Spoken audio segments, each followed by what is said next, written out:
Good afternoon, everybody, or good morning, everybody. We're back, 10 o'clock Eastern. It's Friday, January 5th, 2018.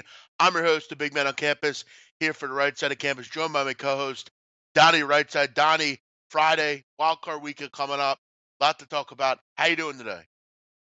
Doing good, man. Freezing cold outside. Had to get up early. Hey, Jeff, got the puppy for Christmas. Got to walk her out. It doesn't matter if there's 6, 8, 10 inches of snow out there and it's freezing cold below zero with the wind chill. You still got to get up and do your chores, Jeff. But I am excited for Wild Card Weekend. Finally, some football that we're going to mean something here and head towards that Super Bowl run for us.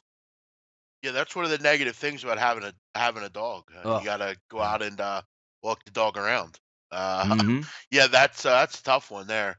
Uh, how cold is it now? Still very cold out. I don't think Freezing cold. it's It was not freezing this morning, man. Oh, my goodness. it's not giving any relief. I mean, you would think it'd get to like 30 or 40. It's not been any better. So, yeah, that's tough. But we're back Friday. Welcome everyone for listening. We welcome you in. Hit the like button, hit the subscribe button, comment, let us know what you're thinking today. Donnie, I was on the air about 12 hours ago. I did the late night show, and that was 2 hours of me on my own. Just Mm-hmm. talking. My vocal cords are a little tired, Donnie. Feeling a little bit worn out there, Jeff. Where we go? We were yelling at people last night. What were we doing late night? Because you know me, I was on there having fun with you there. But eventually, No, old man catches up to me. I got to, turn in. I don't think we were yelling at anyone. Just talk for 2 hours. Yeah. It's a lot, Donnie. But no, we're bouncing back. We're ready to go today. Donnie, why don't you hit us with some morning headlines here on a Friday? Yeah, morning headlines. Like to get into it there. We do this each and every day to open up the show. Not so much of capping sports or just what's going on around in the sports world. The one that we weren't able to talk about yesterday there is scrappy Todd Haley, as it says down there, Jeff. And what do I mean by that? Not because we see him on the sidelines where he always has that pouty face and he's angry and he's yelling at players and taking a lot of heat from the fans. Well, this time he really was taking some heat from the fans, Jeff. Turns out that they went to a bar. I believe it was called the Tequila Cowboy. Sounds like an interesting bar in itself already. New Year's Eve goes in. His wife, Jeff, gets into a scrap inside the bar. Nothing really comes of that. But then Todd Haley gets into a scrap outside the bar and ends up with a fractured pelvis in this one, Jeff. And this is, again, not the first time that Todd Haley has gotten into it in a bar. So it seems like the MO. But, Jeff, you know how we always like to turn it back to them. What would they say if it was Philadelphia? How about this headline, Jeff? Jim Schwartz knocked out on a South Philadelphia bar after New Year's Eve. Oh, my God. Those Philly fans, disgusting, disgraceful. But now it seems like, well, nobody really likes Todd Haley anyway. So, I mean, come on. Bad rapper? No. I don't know if it's a bad rap. I mean, it was his wife. I mean, if I have a wife and she's involved in a scrap at a bar, I'm gonna be involved with that. I mean, you go out to a bar. Listen, I mean, I don't know much about the Tequila Cowboy. I don't know if it was a restaurant or just a bar or whatever, but I don't know. Maybe you go in and get some dinner. You have a couple drinks. It's like one of those bar, pub, restaurant type of I places. believe it was New Year's Eve, Jeff. I believe this took place. Yeah, I guess it was after. It was probably right after the Steelers and the Browns game. Going a little pot. Like, hey, we beat the Browns. We beat the Browns today. Let's relax. Yeah, look, I don't hate I mean, if you look at the bar, I mean, I'm looking at the bar right now. It's fairly big. I mean, it's a fairly, big place. It's kind of similar, Donnie, like Xfinity. It's pretty big place. If I'm looking at the right place here. Listen, I mean, your wife gets involved in a fracas. You never know what goes on. You got to step in. Todd Haley just stepped into it with the wrong guy, I guess. No, I mean, look, I mean, you go out, things happen, random things happen. I don't hate it, but yes, if it was in Philadelphia, it'd be a different problem. But I don't know why are you hitting your coach? I mean, was it that big of a deal? What happened here? I'd like to know what I don't really know, but went yeah, on. I don't know if they just. It's one of those things that like Todd Haley always comes across as that guy that has to get the last word in. You know what I mean? Like you have not even an argument, but you have like a meeting or whatever, and the guy just won't stop. Like you're walking out the door, you figure everything's done, and you hear that snide remark like, yeah, that's why he left the room. You know what I mean? One of those. Todd Haley seems like he's one of those guys who, when it escalates, he just says the extra word that escalates it into a fracas. So I guess, going out to the bar, I don't know. Did he slip and fall? I mean, it's probably cold. It was freezing cold in Pittsburgh that day. Maybe we're making it a little bit too overblown. Like, hey, the wife got into a fracas and they go out to the bar. He's just trying to leave and get in his SUV and takes a step the wrong way and falls down. And we get that, part of it there. But I don't know if the police got involved in that one. They said nothing was wrong inside the bar. Like, there's no arrest made. Wasn't that big of a deal. But they don't have that much information on the outside. And I doubt Todd Haley's going to go to the press and talk about it either, Jeff.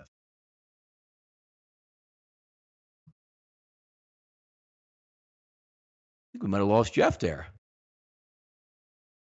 I think Joey Porter did something like this.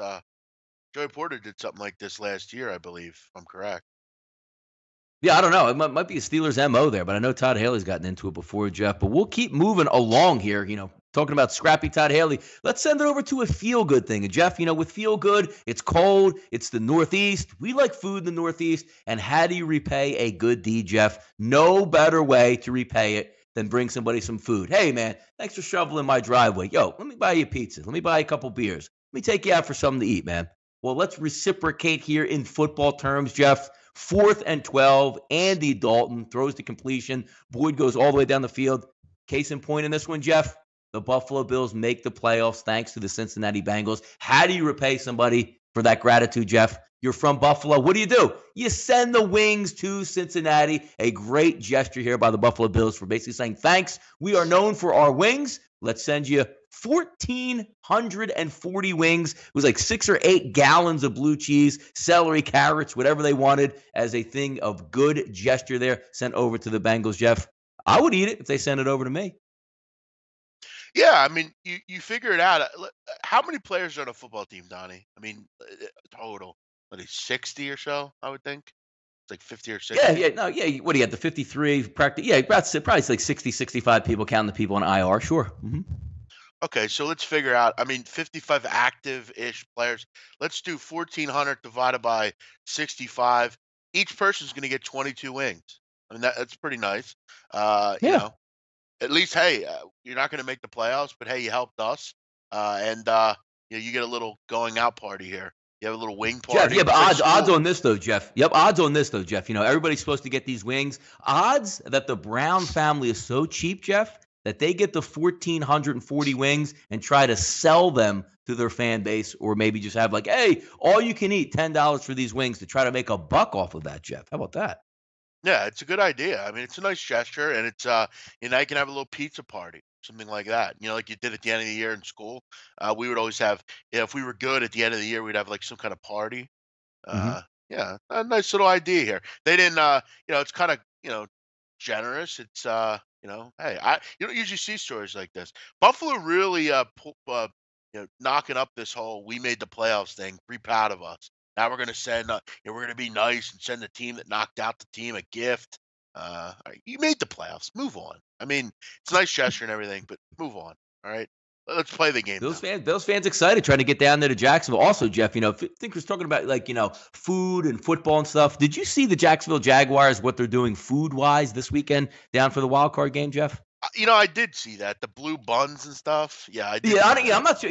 I don't mind the blue beer. You can equate it to what, the green beer on St. Patrick's Day, or even the blue or teal ice cream that they have. That's cool. But there's just something about and I know it's just food coloring, but just something about it's too close to that moldy look for me, Jeff. Yeah, the food stuff looks disgusting, like the blue burgers and stuff. I can't. I'm a big burger guy. I definitely like to, have a burger once in a while, but I can't get into the food coloring on the burger buns. That's when you eat a burger that's like teal, it just looks nasty. I mean, I don't mind, the ice cream, little ice cream in the helmet. That's cool. We can get down with that, sure. I'm not eating a burger with a roll that's blue. It looks too moldy to me. No, I hear you on that. But yeah, I thought it was an interesting thing. But nice gesture by Buffalo. Also, another nice gesture in that one, Jeff, if you were following along, Andy Dalton as a foundation, and a lot of Buffalo Bills fans chipping in, thanking Andy Dalton for beating the Baltimore Ravens, allowing the Buffalo Bills to get into the playoffs. Made a lot of donations. I believe over 7,000 donations came in. So a lot of good came out of here. Buffalo happy, more than happy, Jeff, to reciprocate back and spread some good, some good cheer around the city of Cincinnati. So at least they're doing it in some positive directions, making the playoffs, making a difference, and having a How little come bit of no other fun teams at the did Ravens' that? expense. What's How that? come no other teams did that? Why is that? I Because wonder. because they probably didn't need help getting into the playoffs, right? Exactly. Like we're not sending That's we're it. not sending anything down to AT&T Stadium up here with the Eagles, right? We're not sending anything I to mean, FedEx. is Buffalo going to throw a parade if they lose the first round just for getting in? Are they I going to think they throw throw a up? parade. No, not Jeff. If they cover the line, I think they're going to throw a parade as a Are job they well going to go done. to Disney? Are they going to go to Disneyland after the game and say they're champions, That's even it. though they Yep. didn't You make know it? what? Maybe they invite UCF to the football game for motivation since it's pretty close down there. David, not everything about the Bills Mafia is idiotic. Yes, everything about the Bills Mafia is idiotic. I like the Bills Uh, Mafia. Though. I can't knock the Bills Mafia. I like the I nonsense out there. But now you're in the playoffs. Used to be like you just showed up, college age kid. You're just gonna go watch some football. You throw people through a couple tables. You have some fun. The Bills lose, but Bills are in the playoffs. I would like to have seen the Bills in a home playoff game because I think it would have been a little bit more wild, obviously. But I don't even think they can even host. They six. I believe it was the sixth seed. Sixth seed. Is that correct? Or the Titans I get the believe sixth seed. I'm not even looking at the seedings right now. I think they did get to 6 seed.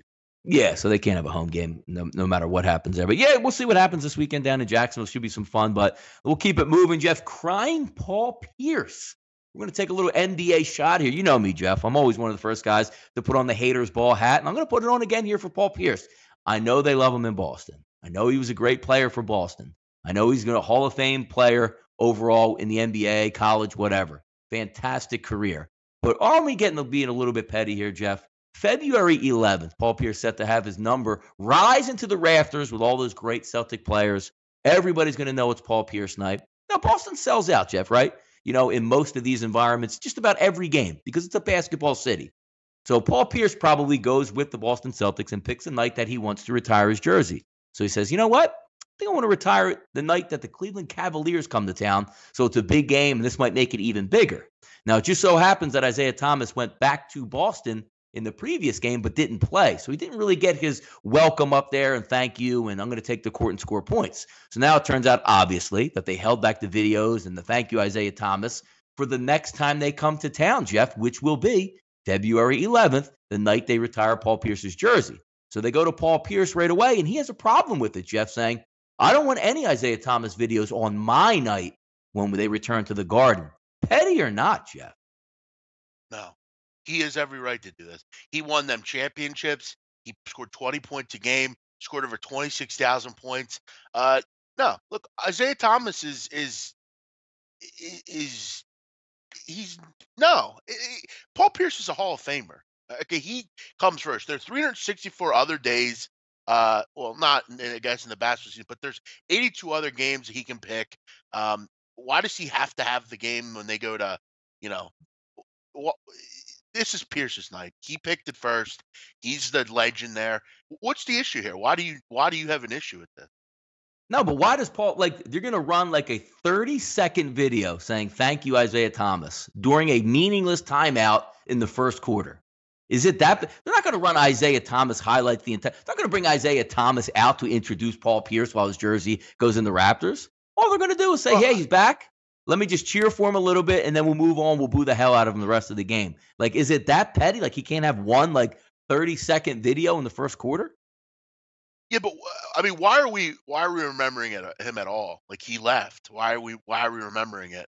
I mean, he's no, gone. It's usually standard. It's usually standard. Like a guy that's played really well for your franchise for a long time, heart and soul type guy. He comes back. You basically have a quick video up there that shows a couple highlights. Thank you, Isaiah Thomas. The fans cheer, sit down, and they boo his ass again as soon as he gets the basketball. It's usually just protocol around the NBA. And it wouldn't even bat an eye, but the fact that Paul Pierce had such a problem with it there says, I don't want any Isaiah Thomas stuff on my night. Is there 95, I guess, montage videos for Paul Pierce out there? Well, I guess he's listen, I guess maybe he's thinking it's my night. I don't want. Why are we celebrating a guy again? I get celebrating him, but I mean, you could do it any other night. I mean, they don't play him more than once. Oh, too bad. Next year. Oh yeah, because I'm sure Paul Pierce probably picked the night before the season, and obviously before Isaiah Thomas got traded, this was probably already in the works. Why wouldn't Paul Pierce just pick a Sixer game or something like that? Why would he even mess with a Cleveland game? I mean, considering he won them the title, he was the MVP, he was a 10-time All-Star. What has fucking Isaiah Thomas done? He hasn't done anything for the Celtics. I mean, move Maybe we on. could bring in Draymond. Maybe we could bring in Draymond Green for Paul Pierce for how he shredded him when he was sitting on the bench, saying they don't do any victory tours or any, goodbye tours for you. That was actually pretty funny by Draymond Green, by the way. But I mean, I guess you could call it petty for Paul Pierce. Maybe just do a game that I mean, people are going to be excited about it regardless. You can't pick the another pick another team. I mean, Yeah, you could have there's a picked lot any. of You could have other. picked the Los Angeles Lakers. Yeah, you could have picked any team in the NBA because the Celtics probably be like, Paul, it's your night, man. What night you want to choose? Well, I want to choose the Celtics, or I want to choose the Cavaliers. So I mean, you couldn't see this coming, and maybe Isaiah Thomas should have already played a game like you didn't know when he was going to come back. And that last game they just played in Boston, maybe that would have been the night. But why wouldn't Paul Pierce choose that night and choose one a little bit later? So it's a little bit of scheduling conflict, which you probably couldn't see coming. But I just thought it was a little bit of petty of Paul Pierce saying the guy can't have 30 seconds on my night. Well, I mean, think of it like this, Donnie. Think if you had, it's any special thing. You have something picked out, a date picked. It's like having a wedding and you have another wedding, right after you, If you have a wedding set up at a church, you're the only wedding that day. You can't have another wedding. You can't have like people walking in your wedding as you're leaving. I mean, it's your wedding. If you want to stay late and it's your thing. It's not everyone else's day. You picked it out. You chose the date. It's Paul's special thing. He deserves it. He's done enough for that franchise I get it. to Yeah, I warrant. mean, we could take it to the extreme, saying then, well, you can't have like John Havlicek or highlights up on the screen because it's Paul Pierce's night. You know what I mean? We could play that petty game there. I just thought it was interesting when I saw Paul Pierce. Typical like me athlete. Nobody else can have 3 seconds. I want this is something that Kobe would do, Jeff. I didn't think Paul Pierce would do it. Maybe you can send him wings. Yeah, it's true. Maybe it could calm it down up there. Yeah. But that'll wrap it up there for morning headlines today, Jeff. 3 little interesting things around the edge, but it is Friday. It's a football Friday. We'll slide it down. Slow news day, huh, Donnie? Yeah. What's that? Slow news day today, man. Is it because it's cold in the Northeast? Like we can't even get any good highlights or anything out there that's interesting? The news of the day is it's fucking cold out. That's the news of the day. There's no Shut it news. down. Everybody's on replay. We'll move it down there. College basketball recap of last night for us, Jeff. A couple things there down there on the slot. Number one rolls start to finish. We're talking about Michigan State. We'll get there in a moment. Sun Devils, Jeff, open up 0-2 in the Pac-12. And an interesting one we're going to save for last, Jeff. If you were watching college basketball last night, as most of us were, don't kick the water bottle, brother. Come on, man. You got to have a little bit more patience than that. But let's start with number one, Michigan State last night, Jeff. We talked about on the show, going over a few things, whether or not the injury would catch up or the big injury for Maryland would catch up with them last night. Michigan State flexed their muscles, Jeff, start to finish in that ball game. Here to stay. We're going to be in this till the end. Yeah. No, it's a nice win for Michigan State. It's at home. It is against an undermanned Maryland team. But, hey, again, listen, Maryland still has plenty of good players. It was a nice win overall. Maryland really didn't get any output from anyone else other than Anthony Cowan. They really kind of curled up quickly. And look, Michigan State made 16 threes. It's hard to lose a game when you shoot that efficiently and that good from 2-point as well. Yeah, no, nice win for them. Again, I'm waiting for them to play kind of a couple high-level teams here in a row. You kind of get out of this rut where they're not playing many teams. But here's the good thing about them in the Big Ten. There's not a lot of great teams in this conference. I mean, there are good teams. There's not many great teams. You look down the schedule. I mean, you don't have a very tough game until, you know, maybe Purdue. I mean, this schedule for them, they shouldn't have much trouble with. They're much better than these Ohio States and Michigans, and they could get caught up in a game on the road, at Illinois or something like that. But overall, there's not a lot of tough games in the schedule. I'm concerned about them long term, just because of the level of competition they are playing. I mean, it's not particularly good. They're not tested every single night like a Kansas is or a Duke is, or teams like that. This is not a good conference, and they're going to have to kind of keep their interest, because there's not a lot of tough games here for weeks on end. Jeff, top 5 team here. Sun Devils open up 0-2 in the Pac-12. They go to Colorado, which is always a tough play, Jeff. We talk about it time and time again when you're capping games. There's some interesting environments that you go to. Not to say home court advantage where the crowd is so wild, but you are playing in altitude when you head up to Boulder, Colorado. Top 5 team, Jeff. A lot of expectations for them, the Arizona State Sun Devils. but now starting 0-2 in the Pac-12. Any cause for a little bit of an alarm here, or just business as usual, they'll get it going? No, I think, listen, they had a tough game to start out the conference play in Arizona, and that's a tough, tough game, especially being undefeated. You're going to lose at some point. There's no issue losing to Arizona by a couple points. Um, Listen, do I understand losing outright in Colorado? No. I mean, I get, you don't cover maybe, but losing outright by 9. Look, they didn't shoot the ball particularly well. They missed 6 free throws, and a team that really feasts on threes. I mean, they like the three ball. They shot 33 of them. They only made 9. You're not going to win a lot of games doing that. I thought balance-wise they were pretty good. I mean, they got production. They just faced a team that shot the ball a little bit better, went to the foul line, made their shots for the most part. No, I don't have much cause for concern, but I think we're starting to see, Donnie, that Arizona State's really good. They're going to be right there in the conference, but do they have enough in a game against an Arizona in the Pac-12 tournament? I think they're better than most of the teams overall. It's just you're starting to see a little crack in their armor a bit, and you know, at this point, if someone asks you who's better, Arizona or Arizona State, I don't think it's a question of who you'd pick. Arizona State's really good, but they have to learn how to go and win on the road. It's easy at home beating Northern Arizona and Tempe, but you got to be able to go win on the road, and that's one concern you got to have for this team because they're not as experienced as every other Pac-12 group. Jeff, also looking at some Pac-12 scores or some late night action when you were on the air last night doing anger management. USC 80-62 easy winner over the Cal Bears. You also had UCLA and Stanford in a double overtime game, 107-99 in Pac-10 play, and also Gonzaga taking a look at some familiar numbers from what they were doing last year. Jeff, how many times did we watch last year Gonzaga favored anywhere between 20 to 30 points every single night and rolling and covering? Last night about the same. Gonzaga closed around minus 24, Jeff, an easy 30-point win over Pepperdine. So in a spot that they're used to and usually doing well in, that was a nice winner for them, but I know some Pac-12 action. It's kind of fun late to watch some of those games and as they came on down the stretch, Jeff. But let's take it back to Philadelphia here, right? Let's go to North Broad last night, Liacouras Center.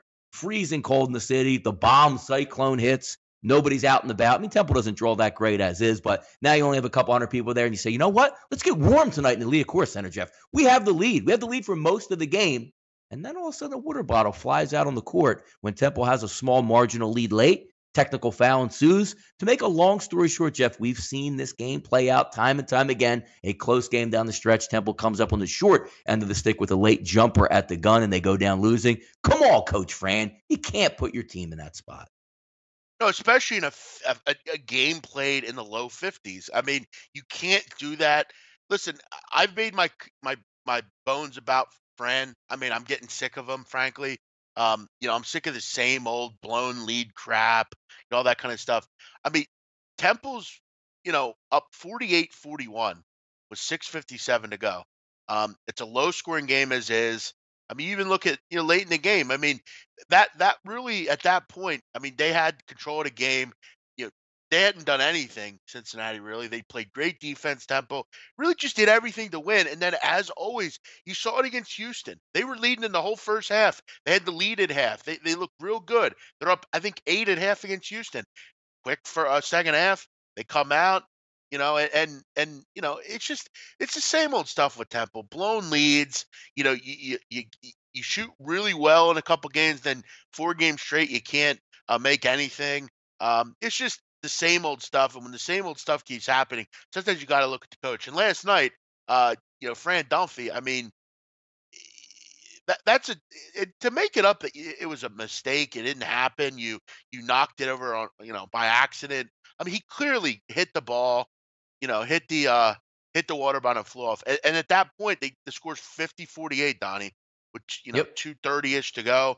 Gary Clark makes some free throws, and then they get a possession again because of the possession technical, and he hits a 3-pointer. So yeah, it's a bad foul. I mean, and for Fran right now, everything's falling on top of him. I think they need to take a look in the mirror at him. I mean, I think it's time to move on from him. They've lost 4 in a row at this point. This is another big time win you could have had at home. That's a against resume builder. Yep. Top 20. Yeah. No, I Yeah, and completely if you agree. win Jeff, this game, yeah, you're back oh, in go the ahead. you're back in the tournament because now you're on the bubble. You needed a win here. They're going to be a bubble team all year. That's just what they are. Jeff, by the way, last night I know you were looking at one of those bounce back type situation games, and it looks like a win and a cover last night for UT Arlington as Neil and Hervey lead the way, coming back versus Troy, 86-76, had the lead by 7 at the half. Were able to hang on for a 10-point win and cover yesterday for UT Arlington coming back. Good thoughts for them, good feelings for them, Jeff? Yeah, they're back to their winning ways. Do I trust them? Yeah, I mean, for the most part, they had a bad road trip. I mean, those happen. They didn't play well in those two games, but I thought what was one thing that you had to feel confident in is in that game against App State, they were down by 20 plus. They fought back, almost won the game. So you do see that motivation for them. They just need to shoot the ball better. They need to make better shot selection. And last night they did. They were very good from the field.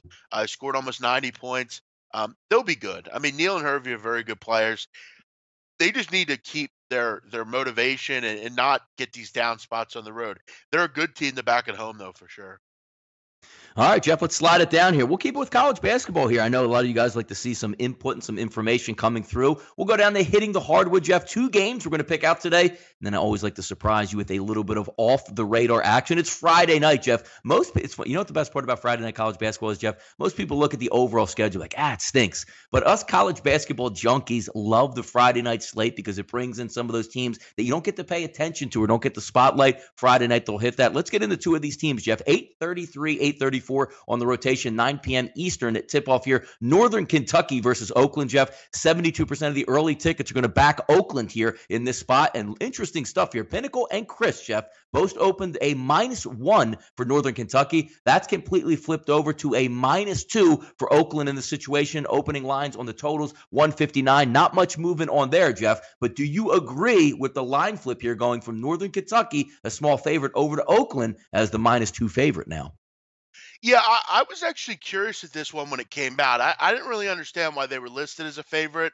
Northern Kentucky, a public likes Oakland. They bet it up. It's went up. And the line move makes sense. I mean, it's not like one of these lines where, like, I had a feeling, Donnie, and here's where I'm feeling good with Oakland in this spot because most of the time when you see a line game like this, a profiled game like this, what will happen is they'll put out Northern Kentucky at 1, and it will literally sit at 1 all day even though we know the public's on Oakland, even though we know the line should move, and it doesn't.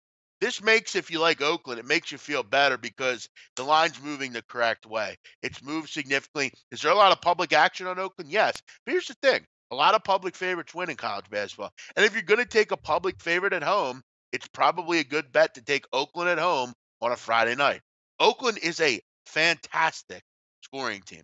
They have 5 guys that can score 20 points at any time. They're shooting 52% at home. The concern with Oakland is, are they going to be able to get a stop on a regular basis? That's the big question with them. But they now have a scorer in Kendrick Nunn, a guy that reminds you a bit of Kay Felder, who was there a couple years ago. He plays for the Cleveland Cavaliers now.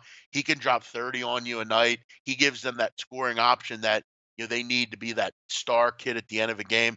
They shoot well from 3. They're a good foul shooting team. They're a good rebounding team as well. That's where they have the edge in this game. I'm concerned about Northern Kentucky. I like the Norse. They're well coached. They do a nice job, but can they score enough to keep up with Oakland in this game? Can they handle a tough crowd? Can they handle a team that really is going to come at you? I like Oakland. I would take them here, and I think the line move is makes sense. And you got to feel confident if you have Oakland and why this line moved the way it did. Jeff, 8:41, 8:42. We're going to move over to some Big Ten action. 8 p.m. tip-off here. That's going to be at the Bryce Jordan Center, Jeff, on the campus in State College with Penn State. Northwestern throttled, Jeff, their last time out, lost by 15 points to the Nebraska Cornhuskers. 60% of the early tickets, Jeff, are coming in backing the home team, the Penn State Nittany Lions. Line opened up at 6.5 at Pinnacle, 5.5 at Chris, but looks like 6.5 has been settled across the board here. Over under opening up about the same, 139.5, 140. Now sitting around that same numbers of 139.5 and 140 around here, Jeff. Penn State and Northwestern, bounce back game here for Northwestern, or does Penn State look like they're going to be the home team here to pull away that victory? You're going to need to cover basically by double digits here. Yeah, I think people have really been. I mean, I know I have. I've been pretty disappointed in Northwestern. I thought, again, I know it's very early, but I thought they'd be a bit better. I thought they would. I didn't think they would struggle like they have at times on the defensive end. They're without Brian McIntosh right now. It's questionable if he'll play in this game. If he plays, I gotta feel like this is a game that's close. Penn State's a good basketball team. I wonder about how many people will be at this game. I know it's a Friday night, but I know the students aren't there, and that's always a problem in a winter break. But Penn State's played great defense. That could be the difference in this game. They have Mike Watkins down low, a guy that can, you really Mike Watkins is the kind of guy that you don't want to go in the lane. You don't want to try to score at the rim because he's just not going to allow it. But I look at Northwestern. They can stay in the game. They make their foul shots. They're talented. I mean, they have 4 or 5 seniors that can score the basketball. If McIntosh plays in this game, Donnie, I would lean with Northwestern. I just think, do I want to lay points with Penn State? No, because I don't think they're playing that well to garner being this number. Plus, you know, the only concern with Northwestern is A, McIntosh, and B, they lost their best defender last year, Lumpkin. He graduated. That's been a big miss for them. But look, to me, I think they can keep up on the offensive end if McIntosh plays. If he's in there, I would take Northwestern. Interesting. Jeff got those 2 games here. Now let's go a little bit off the radar here, Jeff. I'm going to give you 3 choices here. You're going to pick the best one that you might have a little bit of an advantage on. The 3 games I would like you to take a look at today, if possible, 8:25, 8:26, Wright State in Detroit. And then also 8:35, 8:36, NC Wilmington Towson. Or we'll throw a little bit of Maction here, the Metro Atlantic, Jeff. 8:45, 8:46, Manhattan battling Monmouth, with Seaborn likely to play in this ball game, release listed as questionable with a chance to play. Of those 3 games, Jeff, anything that we see out there that might have a little bit of value? I mean, I'll touch on all 3 if you want. I mean, Hit it, listen. baby. I Come mean, on. yeah, Detroit at home is always interesting. The problem with Detroit and Wright State is these are 2 totally different basketball teams. One of them at Wright State, they want to slow it down. They want to play defense. They don't want to get out in transition. Detroit, totally different. They want to go up tempo, and they don't play any defense. Listen, I'm just not interested in backing a team that gives up 90 points a game. I'm just not.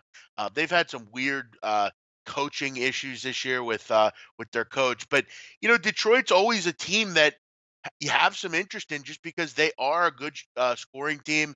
If they turn you over, they're going to get to the fouling and they're going to make their shots. The problem is Wright State does a great job defending without fouling. They're one of those really good defensive teams. They only give up 64 points a game. Donnie, they only foul 15 times a game. That's pretty good. I mean, in this climate of college hoops, that's 15 fouls per game is good. Detroit, on the other hand, they just, I mean, they get in these defensive ruts and they can't stop anyone.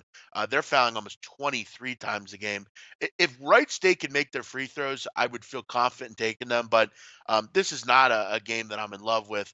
UNC Wilmington, until further notice, I know they beat Drexel the other night. And look, Drexel I thought was the play in that game either way. I'm not looking to back a team that's 1-9 against the number, and at that time they were 0-9 against the number. Towson, a much better team here. Uh, but you're laying almost double digits. But Wilmington's bad, Donnie, right there. They're really a team you want to fade going forward. And what was your other game?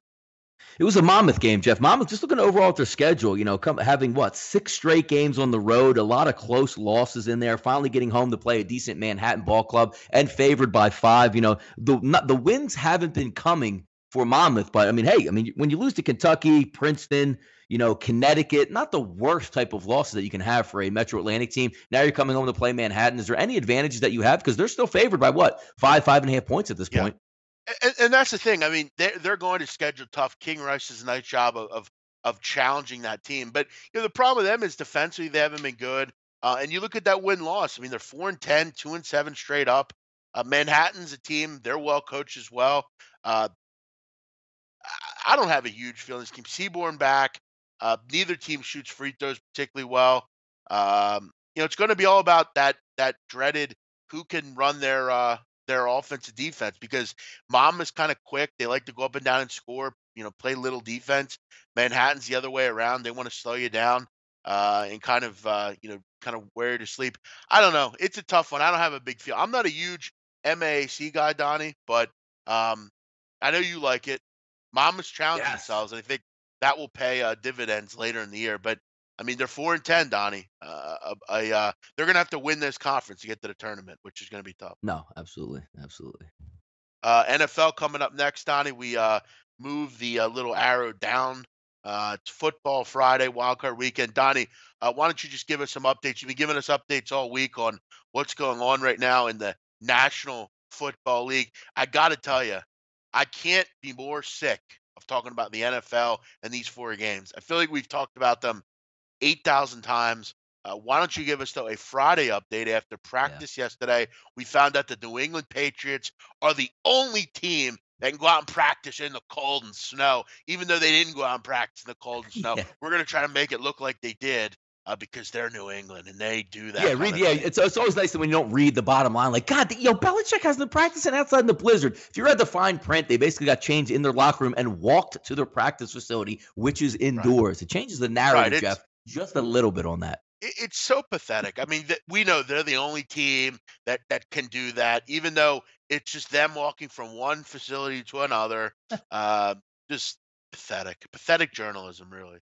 No, it's pretty funny to say that, like, but never, like, what was like the cat, like, never a day off. They're on a bye week and they're working out in a blizzard. No, they're technically really not doing that. But anyway, back to the games here, back on Saturday and Sunday. You see a couple things down there, wild card weekend in the betcast. We'll go over that in just a few moments here. Not much change, but some interesting line movement, Jeff, last night, 103, 104, Atlanta and the Rams. You saw that line hovering, opened up 5.5, whatever, hovering around 6.5. A little bit of a buyback last night around dinner time, East Coast here. Bet online, they're showing 5.5. The Greek showing 5.5.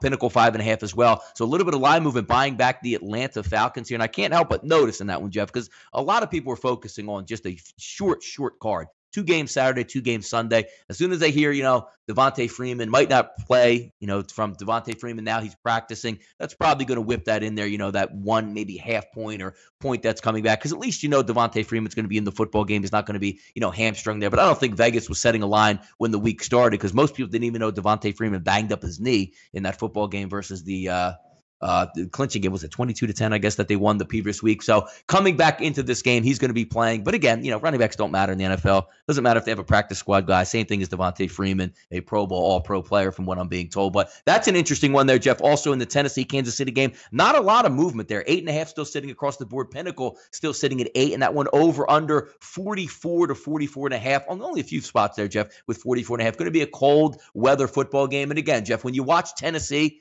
does it just like spark out to like, man, fast, a lot of points, exciting offense? It really seems like a plodding offense, so leaning more towards the under in that one, Jeff. And looking over on Sunday, a quick one there. Jacksonville, Buffalo. Is Shady McCoy going to play? We saw the Willis Reed moment yesterday, right, Jeff, where Shady McCoy hobbled off of the field, and everybody's able to look at a 3-second video and determine that he's not ready or ready to play a football game. Always one of my favorite things, so just keep an eye on that. Marquise Lee hasn't practiced this week, Jeff, for Jacksonville, but he is supposed to give it a go on Sunday. How effective he's going to be, we won't know that until obviously we see the game. Also, Carolina and New Orleans, Jeff, not much of a change there. 6.5 to 7, still available across the board. But as I said on the play of the week, Jeff, on the roundtable, under 48.5. It's now sitting at 47.5 in that game. So if you got in early on that under, looks like you get a good number at this point here. But that's wild card weekend, Jeff. A lot of fun to be had. And why not, before we get to that Monday night championship game, Jeff, let's tell them a little bit about the betcast here. Yeah, real quick, I did want to make a point, Donnie, quick on the NFL. Article was put out recently that their ratings are down 10%, almost 10%, after an 8% slide last season. That's 18%, Donnie, over the last 2 seasons.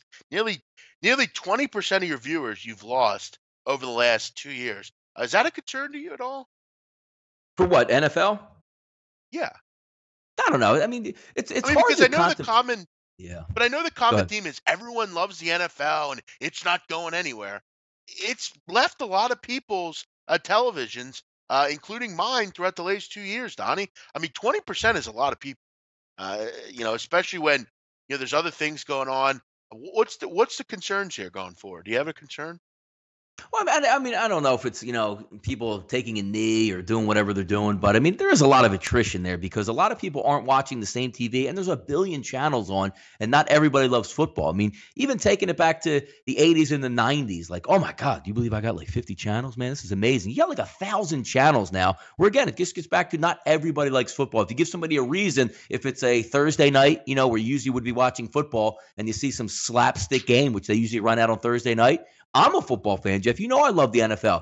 It doesn't mean, like, sometimes if I don't have a bet on it or I don't care about it, I'll be upstairs hanging out with the wife and the kids, and I'll just check the score to see if it gets close late. There's a lot of that, but it's still king overall ratings-wise, but it is going to take a dip because there's a lot more things to do. Use it as like, Jeff, we talk about like Miami. There's a lot of things to do in Miami as opposed to go to a sporting event. There's so many things to do other than watch a football game on TV at this point.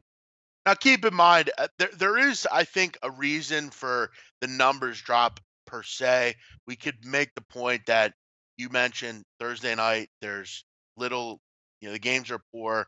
We're not a big fan of them. Also, keep in mind, a lot of people at this point watch Red Zone on a Sunday. They don't share their numbers. So again, we don't want to say it's the NFL's going to be leaving in a couple years because no one watches it. Look, people still watch it, but all I'm saying is the product on the field needs to get better. I think we need to see a major, kind of resurrection a bit of this game, a bit of with the on-field play, the off-the-field crap, just kind of bringing it back in a little bit because the NFL people still love. I mean, this is still a football country, but we got to start bringing these people back and finding a way because 20% is a lot in 2 years. Betcast, Donnie, yes, looking forward to that. The Betcast has been fun. We've involved a couple different sports at this point, but the football is where we got it going. And you and I are going to be doing a couple different ones this weekend. I believe Gabe Morency's going to be doing another one with the Bills game on Sunday, but we're going to be center stage Saturday doing a game. What game are we doing, Donnie? We are doing the 4:35 Eastern kickoff with Tennessee and Kansas City. Then me and the big man are going to reappear about 24 hours later, Jeff, 107, 108. Carolina and New Orleans will do that game as well. We'll have a lot of fun, a lot of in-game wagering, a lot of yelling at the screen. And the difference between basketball, which is a lot harder to do but a lot of fun, is football. You get that 30-second break between plays. And in college basketball, Jeff, or NBA, it's just up and down the court. You're calling. So we'll be able to analyze the game, have a lot of fun, see if we can put you on the right side of some of these things. But more importantly, have fun here, talk in the chat box, make some bets, whatever's going on around the world. When it's halftime, we'll surely check into that as well. So we'll have a good time. Join us on those Betcast weekend, Jeff, here at sportsbookreview.com. Yeah, watch the NFL games with us. Why do you need to hear who does the games? Would Fox be doing them? Chucky's going to do one, right? Chucky's going to do one of these his last appearance before he's a Raider. Right.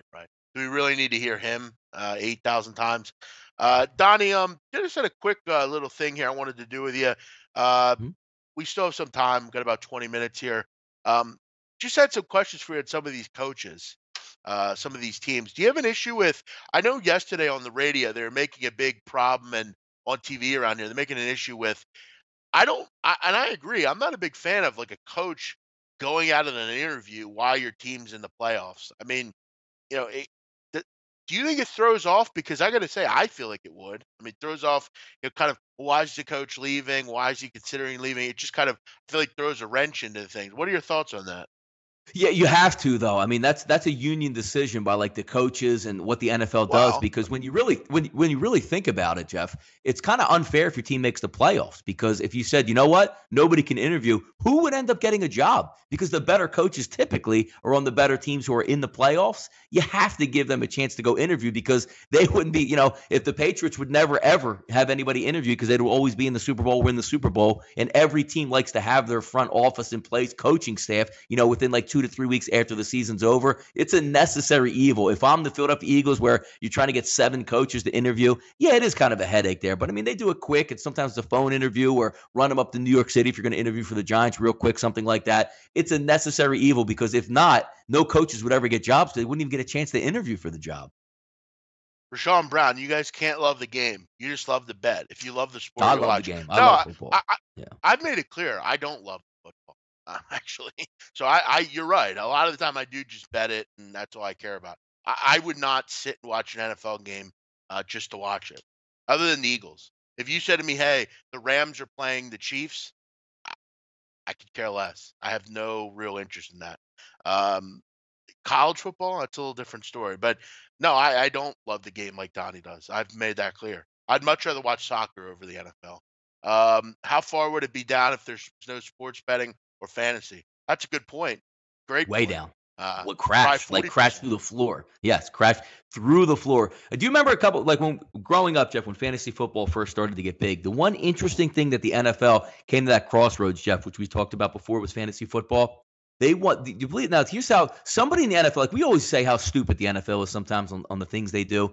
I remember there was a war in the '90s, Jeff, over licensing, and the NFL wanted to control fantasy football licensing, and only like through the NFL itself. So if you ran like ESPN or CBS, like you could have fantasy football, but you couldn't use the names of the NFL players because the NFL wanted a chunk of that. That would have flatlined and absolutely flatlined fantasy football and viewership for the NFL. Somebody was smart enough to say, look, guys, don't charge on this. Let everybody get involved, and we'll make it back on revenue and excitement and people hanging on in eyeballs. And can you imagine, Jeff, if they bogarted that in the '90s and said nobody else can use any names or likeliness unless it's NFL sanctioned? Oh my! At least somebody had the fortitude to say, let's not do that. Let's grow this organically and watch it work out. At least they're not that stupid at the NFL, Jeff. Yeah, they're pretty stupid though.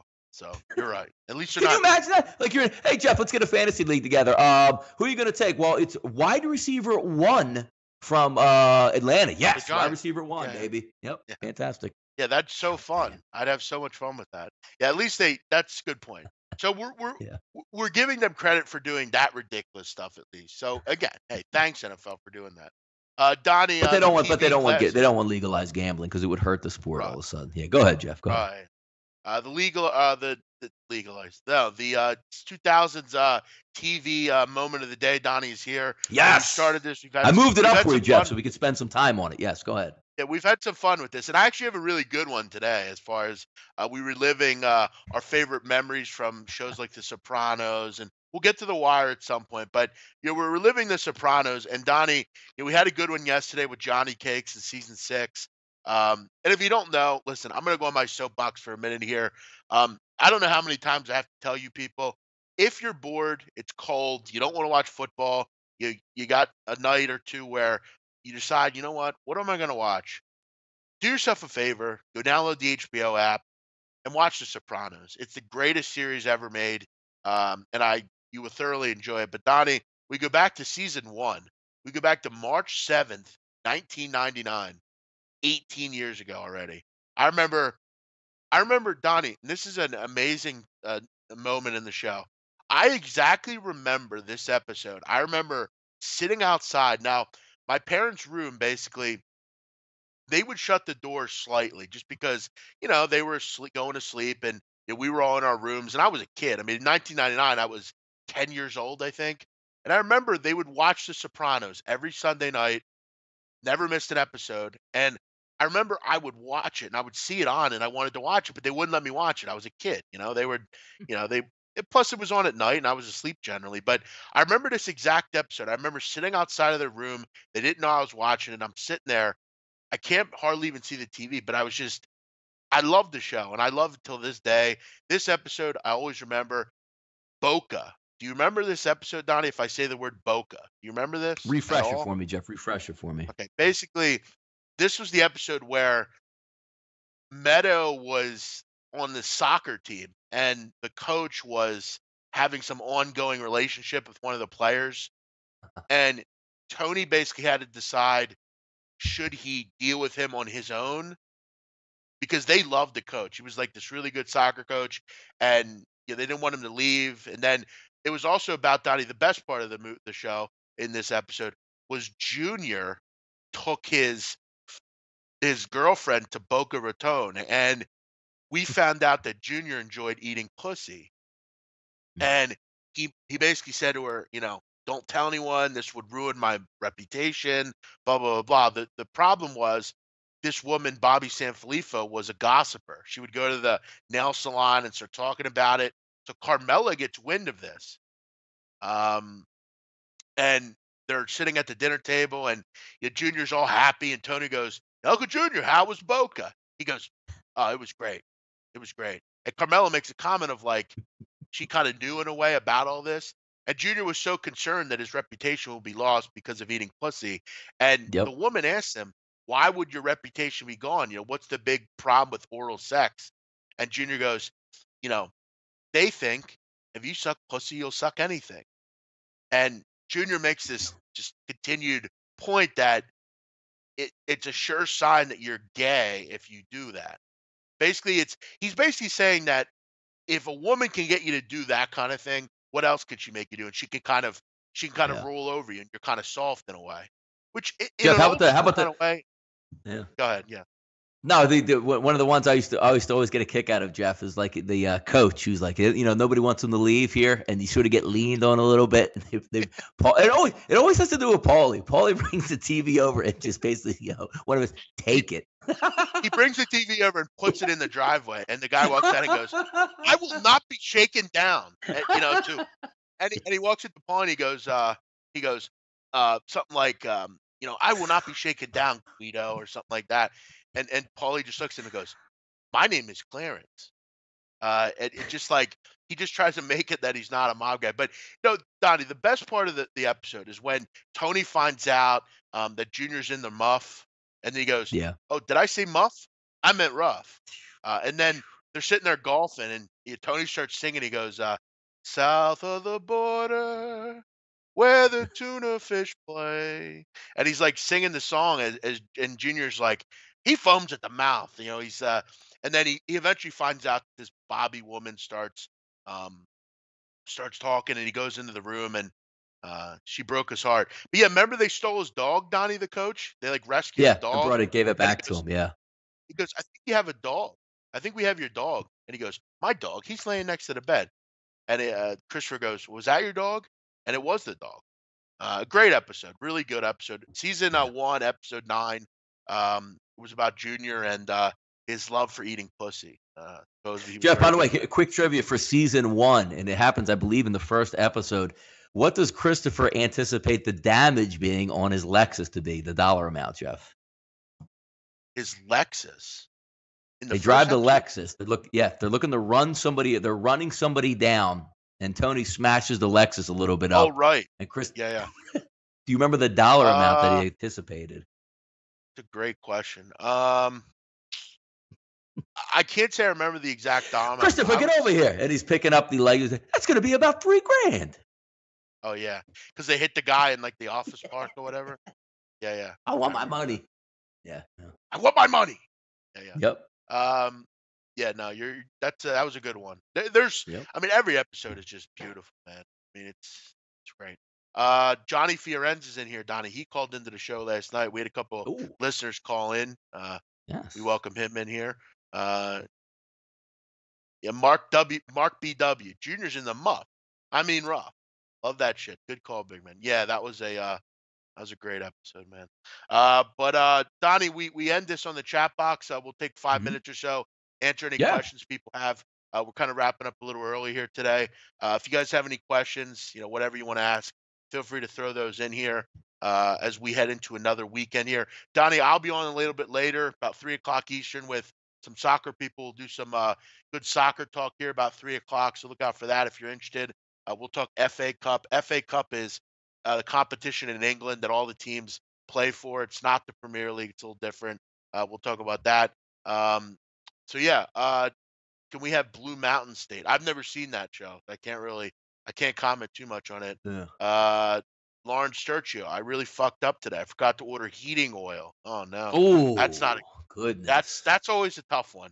That's where you got to get your wife to do that. I don't know if you're still married. Yeah, I had oil heat in my store, Jeff, and that was always interesting because you got to check the gauge, and when fire it up, it's not going. Hey, I need an oil drop off, and this is like, hey, we can't get to you today. Oh, I've been there, Lauren. I've been there. Big man on campus in Donnie. I have to admit, I was jealous of my girlfriend. She had a layover in Philly. I'm not sure I'd be jealous about that. Chickies and Pete's. You guys just go to Chickies and Pete's at the airport, just hang out for a I'm while. not sure how great that is to have a layover in Philadelphia. I'd pick other cities for sure to be jealous about over that one. Yeah, you're not jealous about in Philadelphia if you actually live here, Jeff. I mean, I guess everybody has their own airport like idiosyncrasies and they don't like about it. But I find myself, Jeff, every airport I go to, usually when you get off the flight, you get down to get your bags, they come in a timely fashion. Not at Philadelphia, and I can't understand it. Is it that hard, Jeff, to get your baggage transferred over to pick up? I never understood, and it seems like Philadelphia is by far the worst, and that's where I live, so I'm always stuck going there. Well, I'll admit, Donnie, I actually know a couple guys that work down there at the baggage claims, and I got to What are they admit, doing I mean, down there? Yeah. that's the problem. They're not doing anything. This story makes me want to see the show. Yeah, watch Sopranos. Oh, come on, it's a great show, yeah. How do you guys feel about DMX? I like DMX. Slippin' is one of my favorite tracks he ever put out. He's had a lot of great bangers, Donnie. DMX is underrated as far as Yeah, rappers back in go. the day, man, that was right in my heyday in college, man. DMX was big when I was up in there It's in dark North and Jersey. hot as hell, and hell is hot. That's a great album. Yeah, you're right. I mean, you're right near that. Anybody got a Mhm. best bet tonight on college basketball? Settle down, Andres. We'll get to that. No, I don't have one just yet, but I'll put out one later. I lost my play last night. Jacksonville State, brutal bet by me. Um, what was the Las Vegas odds that I forgot my heating oil? Um, 2 to 1. yeah, 4 to 1. You love DMX. Yeah, everybody loves DMX. We'll take one more here. It has to be somewhat close to you both. She told me that she had a layover in Philly. I thought of you guys. Yeah, Yeah, look, hey, that's Donnie. that's reach out there. I like that. I like that. Go ahead. Yeah, I love when we're on listeners' minds. That's Yes, look at that. Like, so especially when you say Philadelphia, you think of the big man and me. I like that. yeah, exactly.